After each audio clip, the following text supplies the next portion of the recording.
जानवी भट्ट राजकोट से. Whenever I listen to any bhajan or whenever I go to any temple, I feel like crying. What could be the reason? Reason is very simple. The only refuge for your mind is your own inner personal Bhagwan, who is in you, who is within you. And yet our mind takes us out in relations, interesting people. और लोग बड़े जालिम हैं, नहीं? जानबूझ के पंजाबी में एक शब्द इस्तेमाल करती हूँ, समझ लेना, चुवातियाँ लगाते हैं. चुवाती समझते हो? जली हुई लकड़ी को ऐसे किसी को लगाओ तो कितना दर्द होगा ना. तो जानबूझ के जलने, कटने, गिराने वाली बातें कहेंगे. हमारा कोमल मन उनकी बातों को सुन के प्रभावित होता है. दूसरा, आपका कभी कभी परिवार आपको बहुत सी चीजों से रोकता है. एक लड़की अभी यूक्रेन से, जब ये वॉर शुरू हुआ है तो वहीं पे वो MBBS कर रही थी. Can I see you please? Can you raise your hand? Yeah there you go. नाम? श्वेता. श्वेता यूक्रेन में थी जब बम शुरू हो गए रशियन. हमारे बहुत से स्टूडेंट, हजारों स्टूडेंट्स थे वहां पर. एंड सडनली खाना नहीं मिल रहा, पानी नहीं मिल रहा. जिस छत के नीचे वहीं बम आ सकता है, कह नहीं सकते हैं. मनुष्य का एक बहुत विभत्स रूप इसने वहां पर देखा. मौत का साया सारा समय सिर पे. आप बाहर नहीं जा सकते, मार्केट बंद हैं, जिस घर में है वहाँ सुरक्षित नहीं है. आपके जो दोस्त हैं, जो आपकी सहेलियां हैं, सबको अपना अपना चिंता है, सब अपना अपना स्वार्थ में लग गए हैं. Nobody is ready to help anybody. And आपस में ही बड़ी चोरी चकारी हो गई. पैसे ले लिए, किसी ने कपड़े ले लिए, क्योंकि अब it's a total anarchy. There is no system available to help you, to support you. तो एक बड़ा गंदा माहौल इसने वहां पर देखा. एनीहाउ जब ये वापस आई है भारत, तो ये ठीक वहीं एयरपोर्ट से यहाँ आश्रम आना चाहती थी. लेकिन माँ बाप परेशान थे, दुखी थे.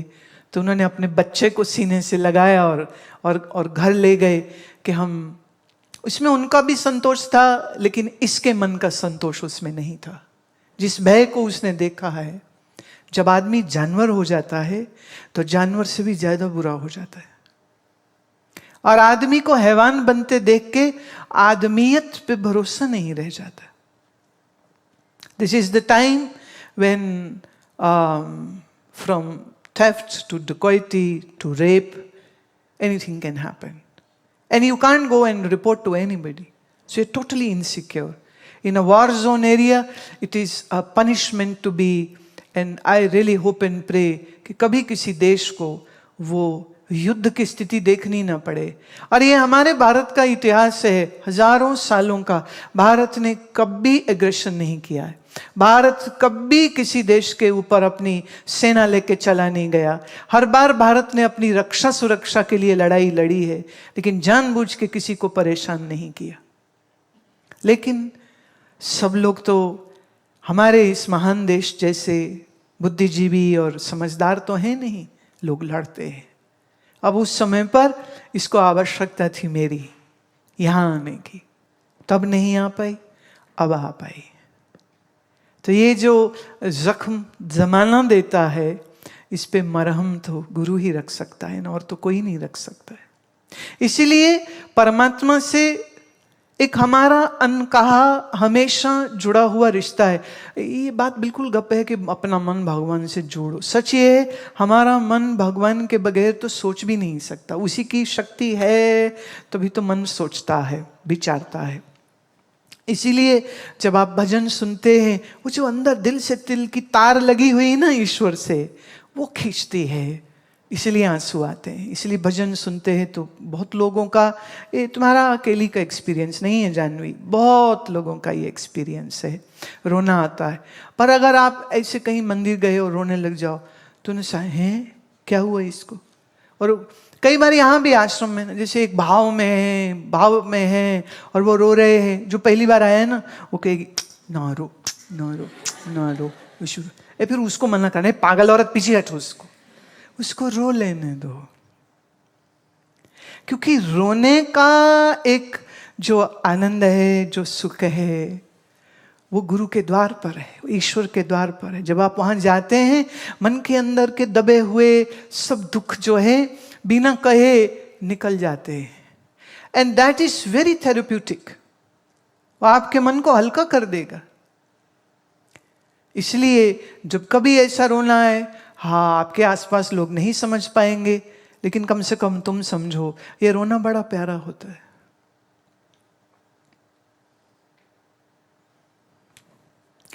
भाव भरा है मन में, आँखों से बहने दो, भाव भरा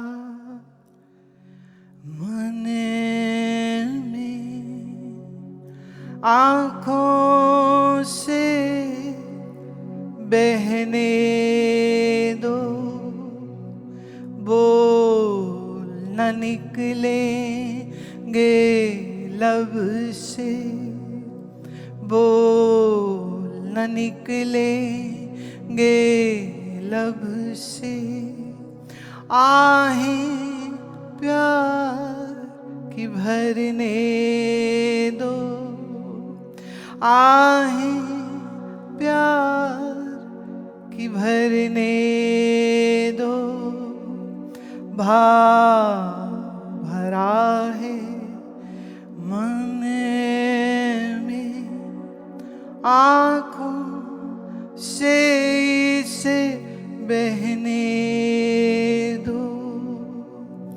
कितनी मोहब्बत है तुमसे, कितनी मोहब्बत है तुमसे, लफ्जों में न कह सकूं, लफ्जों में न कह सकूं, भर के आ दिल में झर झर आंसू बहने दो, झर झर आंसू बहने दो, आग लगी जो दिल में मेरे, आग लगी जो दिल में मेरे, आंसू जल से सींचने दो, आंसू जल से सींचने दो, भाव भरा है मन में मेरे,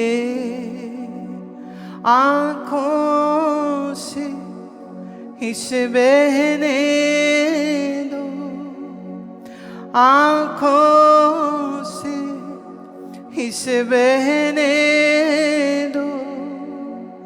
हूँ मैं दीवानी साहिब की, हूँ मैं दीवानी साहिब की, प्रेम की आग में जलने दो, प्रेम की आग में जलने दो, भाव भरा है मन में मेरे, भाव भरा है मन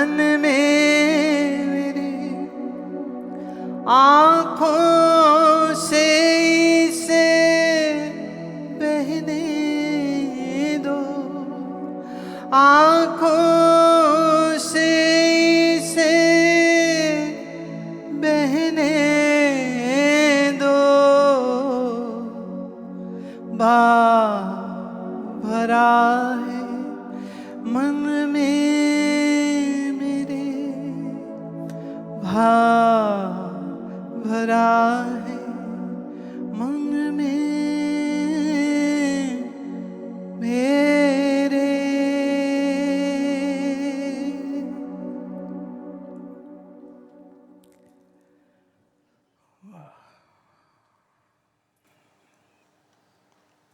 गुरु प्रेम में या परमात्मा के प्रेम में भले हमारी बुद्धि अभी जानती नहीं, पर हमारा मन उसी से जुड़ा हुआ है। ये जुड़ाव जो है वो प्रकट हो जाता है जब हम गुरु के सन्मुख हो, जब हम अकेले हों, या जब हम किसी बहुत सुंदर चीज़ को देखें, या हम किसी बहुत प्यारा सा वो क्षण होता है। सो जब भी ऐसा हो तो बिल्कुल परवाह नहीं करनी कि दूसरा क्या कहता है क्या नहीं। ये जो आंसू आँख से आते हैं ना, उस समय बड़े शीतल होते हैं, ठंडे होते हैं, हमारे मन को हल्का कर जाते हैं, एक सुकून दे जाते हैं, मन को शांति दे जाते हैं। दुनिया में अब किसी ने कुछ बुरा कह दिया, कोई आपकी ड्रेस छीन के ले गया, कोई आपको पैसे नहीं मिले, आप घूमना जाना चाहते थे, माँ बाप ने जाने नहीं दिया, इसमें भी गुस्सा में रोता है। ख्याल करना, जब आप गुस्सा में रोते हैं तो आंसू गर्म होते हैं, पर जब आप गुरु प्रेम में, ईश्वर प्रेम में रोएंगे तो आंसू ठंडे होते, शीतल होते, बहुत मीठे होते हैं। और बड़े भाग्यवान वो लोग हैं जिनको परमात्मा के प्रेम में आंसू आते हैं। बाबा फरीद जी ने एक जगह कहा था कि वह आंखें नहीं, वो सर्प के रहने की खुड या आलना या होल है, जहां प्रेम के आंसू नहीं है। सिर्फ सांप की तरह यहाँ वहाँ देखना, ये वो देखना, वो आंखें आंखें नहीं, वो सांप के रहने का घर होती है। आंखें कहते वही है जो प्रेम में भरती है, जिसमें भाव आता है। भाव मन में होगा ना तो वही बह के आंखों से फिर आंसू बन के बाहर आता है। और ये बहुत बहुत बहुत सुंदर एक्सपीरियंस होता है, बहुत सुंदर एक्सपीरियंस। एक तो होता है ना, हम दुख से, गुस्से से जल के भुन के रोते हैं, ये तो बहुत ही खराब है, कृपया ये रोना कभी मत रोइए। अरे दुनिया के लिए क्या रोना। लेकिन प्रेम में, भाव में, ये रोना बहुत मीठा होता है।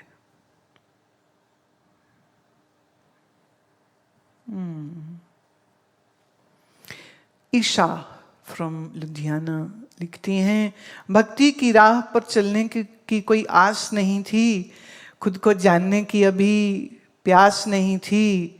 फिर एक दिन गुरु ने अपने पास बुलाया, प्रभु भक्ति के रस को पिलाया, आंखों में प्रेम जगाया, दिल में राम नाम बसाया, प्यार से दिल भर आया, गुरु के प्रेम ने हमें नचाया, मन को यूं शांत पाया, अपने रंग में हमें रंगाया, जीवन का लक्ष्य समझाया, मोक्ष की राह पर चलाया, जीवन का अंधियारा मिटाया, सच्चित आनंद सत बतलाया, गुरु भक्तों ने बावरा बनाया, उन्हीं से हमें जीना आया। हाँ, उन्हीं से तो हमें जीना है। बहुत सुंदर, बहुत सुंदर।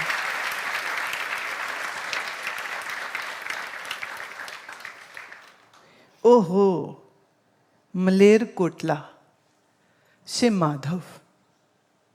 कौन है? तुम ही हो? अरे वाह वाह, पंजाबी चाहिए जी शायरी। सुनो, मैं शायर तो नहीं। क्या बात, बोलो ना, क्या बात, क्या। मैं शायर तो नहीं, पर तुहाडे लिए कुछ शब्द। तुहाडे बिन ज्ञान ना आया, तुसी आए ते ज्ञान भी आया। तुहाडे बिन सच्चित आनंद नू पहचान ना पाया, तुसी आए ते सच्चित आनंद नू पहचान पाया।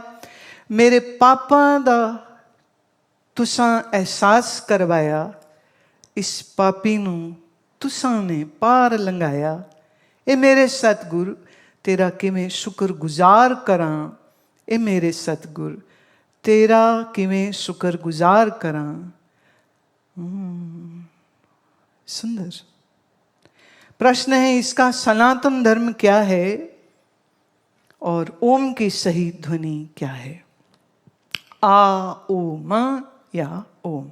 पहली बात, सनातन का मतलब होता है इटर्नल, राइट? सनातन मतलब जो कभी नहीं बदलता है। काल बदलता है पर ये सत्य नहीं बदलता। तो जो सत्य को समझने का ज्ञान दे उसी को सनातन धर्म कहते। तो मतलब जैसे मजहब होते हैं ना, अलग अलग संप्रदाय होते हैं, इस्लाम है, ईसाईयत है, जुडाइज्म है, जैन है, बौद्ध है। अब इन सब का एक इतिहास है।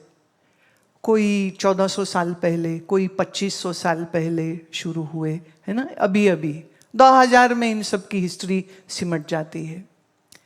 लेकिन उपनिषद कब हुए? बहुत प्राचीन काल।